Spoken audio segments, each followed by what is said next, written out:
How to get your employees to actually want to grow your practice. Are you the only one in your practice who cares about growth? It's very hard to build $1 million or multi-million dollar practice if you're the only one driven toward growth. But you can create a team who will care about the success of your practice nearly as much as you. Now, you might think that's too good to be true, but it is possible and required if you want to scale. Hey, if you don't have goals to build a multi-million dollar practice, that's fine.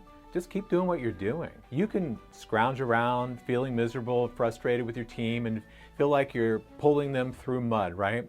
But if you're serious, if you're trying to actually build a highly profitable machine that works without you, then you have to get this thing right. None of the tactical things to grow your practice will matter if you can't get your team truly committed to help grow your practice. I'll never forget when I saw a practice owner crush his entire team with just one sentence. About 20 years ago, I was delivering a workshop in a private practice in the Florida Panhandle. There was a staff of about 20. The practice was struggling. That was why the owner reached out to me for help. When he introduced me to his team, he said, "I want to introduce you to Sean Kirk. He's going to help make this practice busier because I want to buy a new boat." I chuckled.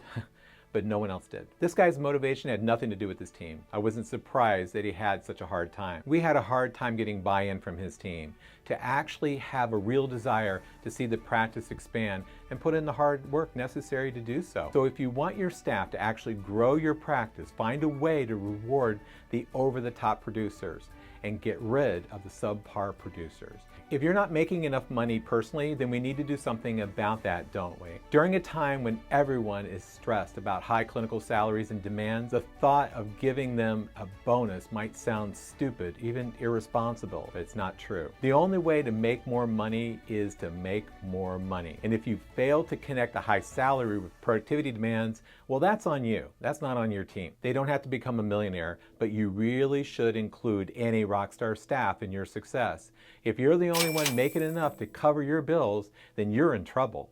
You need to get your team involved in solving the financial viability of your practice. I want to cover the pillars of an ideal bonus system. You might want to stop this video right now if you see that giving out any bonus is an impossibility and you feel doomed to low profit and being a slave to your practice. But if you stay with me, you may see a path to move the needle into the right direction. Before I dive in, I want to share a Seanism. I have a few things I often say, and here's one. If you tolerate mediocrity, don't be surprised when it happens. I don't know of any bonus system that made a mediocre employee into a kick-butt staff member. A bonus is a reward for exceptional performance. If you have a team of a couple of superstar players and just as many subpar players, then you'll never be able to take care of the superstars without simply taking money from your back pocket and giving it to them. Failing to weed out the subpar players may lead to you losing your superstars because you cannot take care of them. You want to weed out any staff that don't want to work. Don't tolerate mediocrity. The first assumption is that you have a very good team and you have them statistically tracking their weekly performance. You want people to work hard, have fun, and make money. In order to accomplish this, you will likely need to raise the expectations across the organization. A bonus is something exchanged that it's for over and above performance. Don't bonus mediocrity, right? Here are the pillars of an ideal bonus system that will get your staff motivated to grow your practice. If you know that you need to get your team behind you and you want a proven roadmap to do it, and that's all you need to hear, just click on the link below and book a strategy call with one of our team members and we can walk you through exactly how to do this. But if you need to know more, well, let's pay attention to the 5 pillars of the ideal bonus system. Here's the first pillar. The ideal bonus system would be centered around organizational solvency and viability.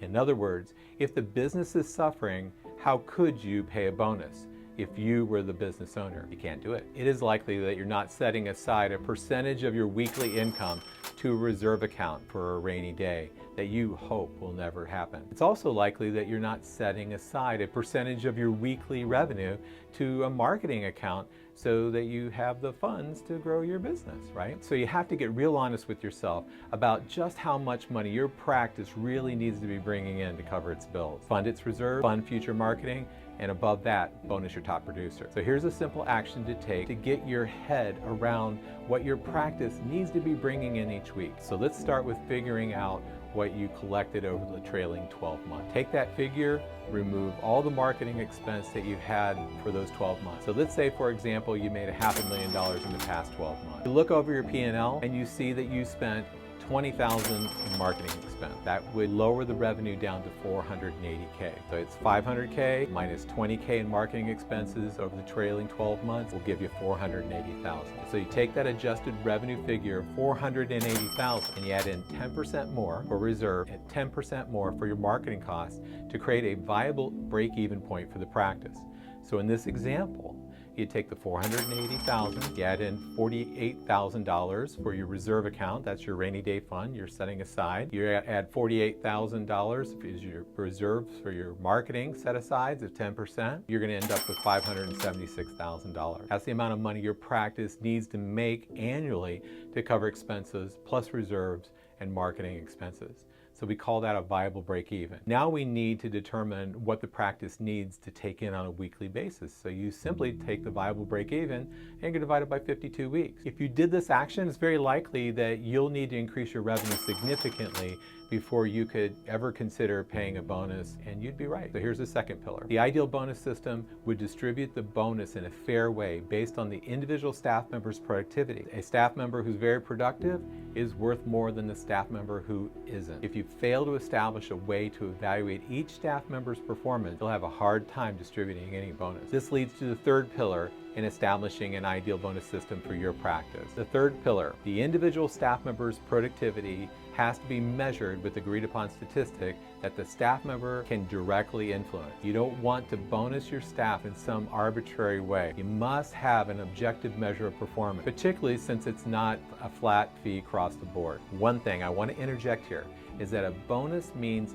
extra. Bonus shouldn't be part of one's wage. Pay people a fair wage and establish a fair level of productivity for that wage up front. Performance above and beyond the fair level of production could be rewarded with a bonus if all pillars of your bonus system are in place. So here's the fourth pillar in the ideal bonus system. So the fourth pillar, leverage more bonus to those who lead actively. Pillar number 4 in your ideal bonus system would permit the owner to leverage more of the bonus dollars towards the staff members who lead the group and who are working to become increasingly more valuable to the group. So here's something you might be thinking. What if the immediate future looks bleak financially, but we're doing pretty good financially right now? Can't ask for the bonus money back. So this leads to the fifth pillar of your ideal bonus system. If your future viability is low, based on your present low productivity, then there would be no bonus, even when you presently have high collection. So what must be considered in an ideal bonus system is that there a distribution of any bonus considers the future income expectancy of the company. Again, if the future looks bleak, you probably shouldn't bonus your staff. A bonus system that's based around collections